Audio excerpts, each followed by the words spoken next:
สวัสดีครับทุกคนตอนนี้เราอยู่ในช่างตูนชายแก้วทีวีตอนนี้เรามาอยู่บรรยากาศกันนะทุกคนแล้วนี่คือน้องปีคนที่ใส่เสื้อสีแดงเลยเหมือนสไปเดอร์แมนเลยโอ้ยเจ็บน้องมาเตะเรามาดูรอบข้างกันดีกว่าตอนนี้แบบเกือบจะฝนตกแล้วนะทุกคนนะ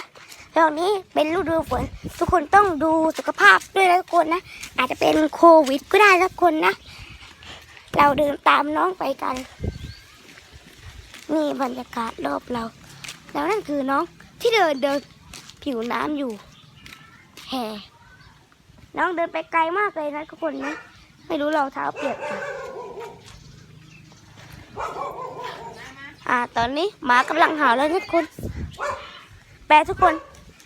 ไปที่แม่กันดีกว่าเราต้องย่องกันนะทุกคนนะบ้านเรามีเสื้อกันหนาวด้วยตอนนี้หมาก็ร้องด้วยนะทุกคนนะแล้วนั่นคือรถของเราสวยไหม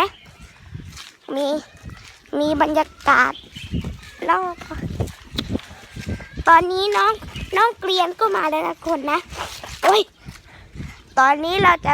มาดูตรงนี้อาจจะมีงูก็ได้นะทุกคนไม่ผิดโอ้ยนี่คือบ้านแรกของเราเองไม่รู้เข้าไปไหนนะทุกคนนะทุกคนขอลาไปก่อนนะ